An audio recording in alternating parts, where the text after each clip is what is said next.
여러분 안녕하십니까? 우리는 이번 40 총선거에서 무엇을 보았습니까? 우리는 분명히 2024년 제22대 4월 10일 총선거에서 사전투표자 숫자를 부풀렸던 선관위의 충격적인 조작질을 확인하지 않았습니까? 사전투표 당일날 참관인이 계수한 사전투표 인원과 선관위 직원이 선관위 전산망에 입력했던 숫자 부풀리기. 사실상 선관위의 이런 숫자 부풀리기 전국 단위에서 이뤄지지 않았습니까? 적게는 수십 표에서 많게는 몇백 표 이상 조작했던 선관위, 그뿐이겠습니까? 새벽 3시에 선관위 직원들이 봉인지 테이프를 뜯어내고 투표지를 마구마구 쓸어 넣었던 충격적인 영상들도 확인했지요. 중앙선관위가 사전투표가 끝난 그날 밤 선관위 앞에서 잡혔던 중국 화웨이 와이파이, 이번에도 또 CCTV를 가렸던 선관위의 충격적인 증거들. 번투표는 또 어땠습니까? 전국 곳곳의 투표소에서 터져나왔던 가짜 투표들과 색깔이 다른 투표지들, 신권처럼 빳빳한 가짜 투표지 수백 장들. 자, 이런 상황 속에 지금 현재 선관위 난리가 났습니다. 민경욱 부정선거 대대적인 대국민 행동으로 파헤친다. 정성산TV 좋아요, 구독, 알림은 큰 힘이 되겠습니다. 자, 제가 미리 민경욱 전 위원님과 전화 인터뷰를 했습니다. 여러분들에게 소상하게 전해드리도록 하겠습니다.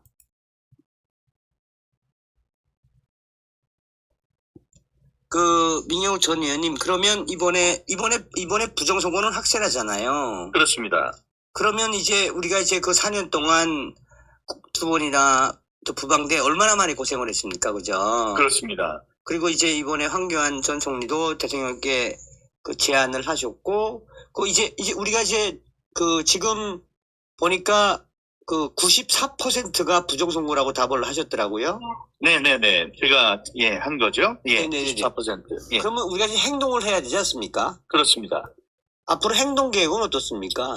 네. 일단 5월 11일 날 이 부정선거의 진상 규명과 그를 네. 위한 수사를 촉구하는 규탄 대회를 대규모로 서울에서 열 예정입니다. 네네. 아직 구체적인 장소와 시간은 정해지지 않았지만 날짜는 11일로 저희들이 정했습니다.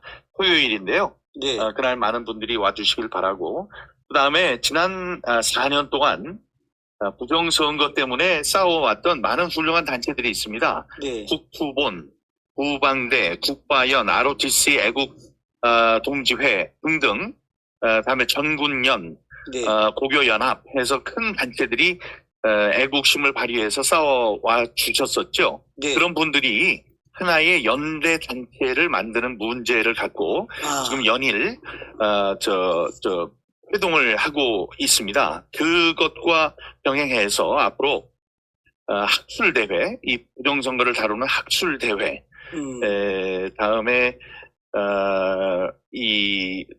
추가적인 다큐멘터리 제작, 이런 것도 지금 논의되고 있는 중입니다. 지금 보니까 이번 40선거의 패턴 보니까 2020년 4.15 선거하고 똑같은데요, 조작값이. 그렇습니다. 지금 말씀을 이제 주시는 여러 학자들의 말씀을 종합해서 볼 때 분석을 하고 있는데요. 네. 이게 이제 당서 보궐선거는 이쪽 사회에서 좀 크게 많은 조작이 있었다라고 보는 건데, 네. 그거보다는 덜 할지라도 지난 4.15 선거, 4.15 총선 수준의 부정이 저질러졌다라고 다들 진단을 하고 계십니다. 패턴이 있는데요. 네. 제가 후보라고 할 때 그 선거 운동을 해보고 투표를 해보면 어느 동에서는 제가 이기고 네. 어느 동에서는 지고 그다음에 그 동에서도 어느 투표소에서는 이기고 어느 투표소에서는 지고 이런 차이들이 있습니다. 당연한 거죠. 네네네. 이제 그렇게 되면은 거기에서 당일 투표에서 이기는 곳도 있고 다음에 사전 투표에서 이기는 곳도 있고 이렇게 편차가 있습니다. 네. 그런데 이번에 서울에 있는 425개 동을 전부 다 이제 조사를 해봤더니 당일 사전 관내 투표와 당일 투표를 비교했을 때, 그러니까 이제 사전 투표와 당일 투표를 비교했을 때 당일 투표가 유리한 사람이 있고 사전 투표가 유리한 사람이 있지 않겠습니까? 네네네. 네, 그러니까 이제 2명이 나왔다. 2명 중에 사전 투표에서는 내가 이기고 당일 투표에서는 내가 졌다. 뭐 이런 것들이 나오지 않습니까? 네. 그래서 사전 투표에서 이긴 사람들을 쫙 봤더니 서울 시내에 있는 행정동 425군데 가운데 민주당 후보들은 425개 동에서 전부 다 유리했습니다. 당일 투표보다 사전 투표에서 더 좋은 성적을 거두었습니다.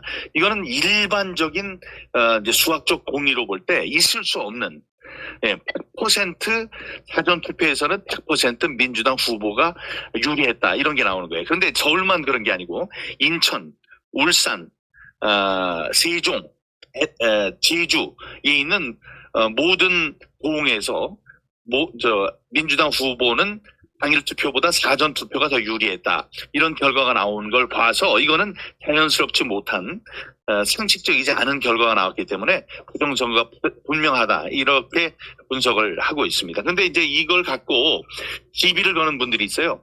그러니까 몇 개 동에서는 서울의 경우에 몇 개 동에서는 사전 투표에서 국힘당 후보들이 이긴 곳이 있는데 그래서 내 말이 틀리다. 제 말이 틀린 게 아니고요. 제가 지금 얘기하는 거는 사전 투표와 당일 투표를 갖고 어디가 더 유리했느냐를 봤을 때 한 번의 예외도 없이 425개 동에서 승패와 관련 대부분 민주당 후보가 이겼습니다. 그러나 국힘당 후보가 이긴 지역구나 동에 가더라도 그 동에서 이긴 사람도 사전 투표가 보다는 당일 투표가 높았다. 이제 그런 결과가 나왔다는 거예요. 항상 유리했다. 그러니까 쉽게 얘기하면 민주당의 후보는 425개 동에서 항상 유리했다. 서울에서요. 네. 그런 부자연스럽고 상식적이지 않은 그런 결과가 나왔기 때문에 부정선거라고 다들 분석을 하고 있습니다.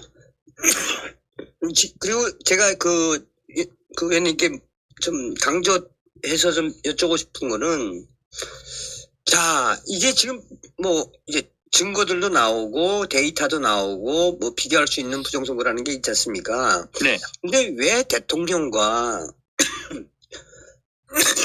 국민의힘은 왜 조용하죠? 그 이유는 이제 대통령의 경우는 좀 이상합니다.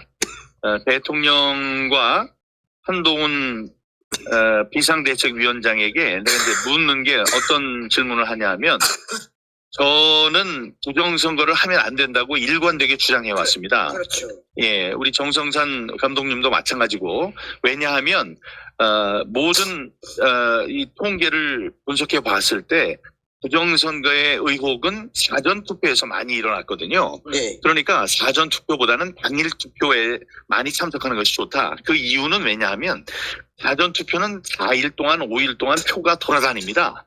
그러니까 만질 수 있는 혹은 오염될 수 있는 그런 여지가 많고 반면에 당일 투표는 그날 투표를 해서 투표함을 옮겨서 개표를 하는 것이기 때문에 상대적으로 그런 오염이나 부정의 가능성이 적기 때문에 우리가 그랬던 거죠. 근데 그 얘기를 듣지 않고 네.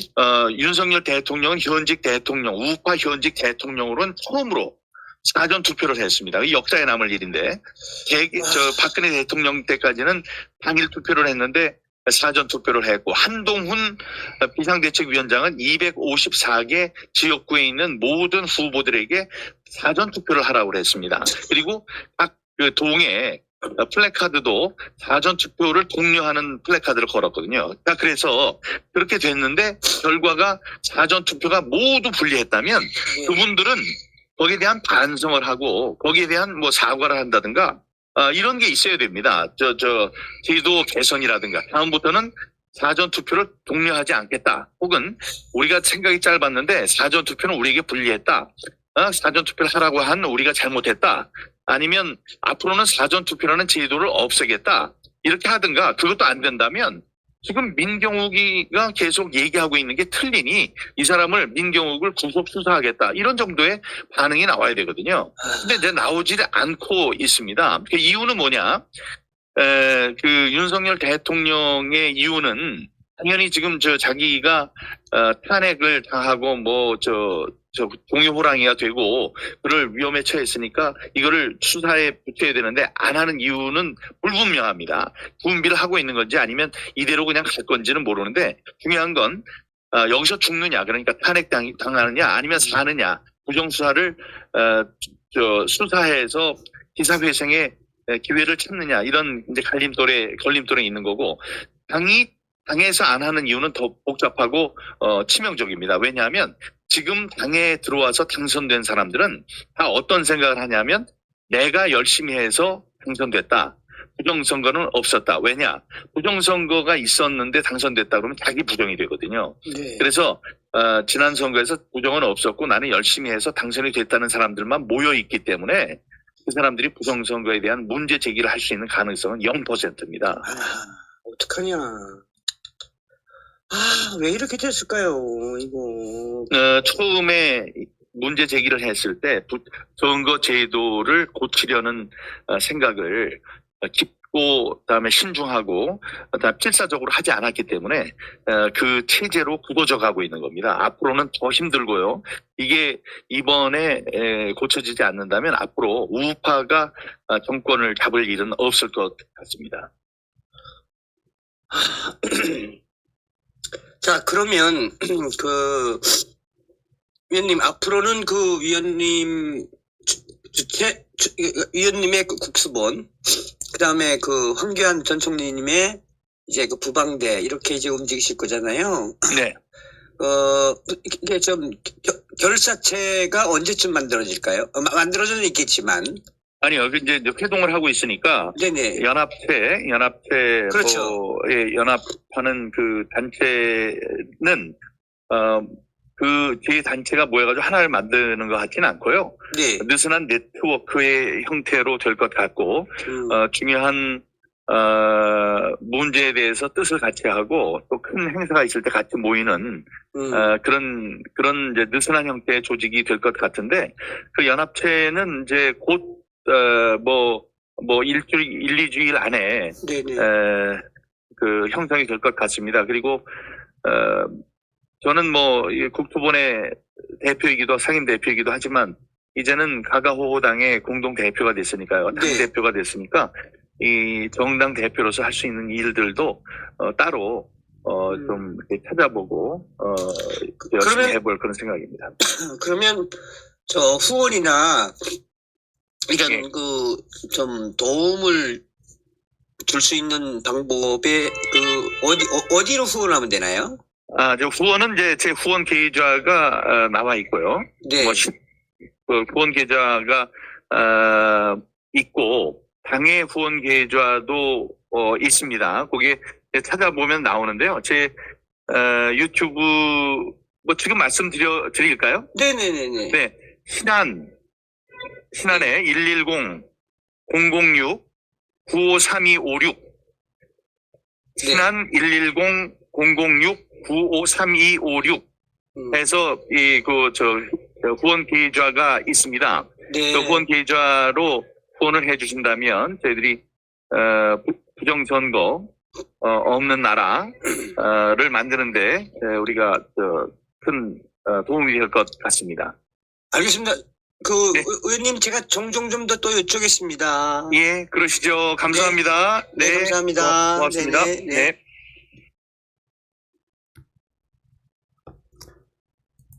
자, 여러분, 인터뷰 중에 이제 민경욱 전 위원님의 후원 계좌가 나가지 않았습니까? 여러분들께서 많이 좀 후원도 좀 해주시고, 우리가 이번에 부정선거, 우리 국민들 스스로가 박살을 내 봅시다. 도저히 화가 나서 참을 수가 없는 이 40 총선거의 부정선거, 많은 민경욱 전 의원님께 많은 후원을 좀 부탁드리겠습니다. 다음 시간에 뵙겠습니다. 멸공.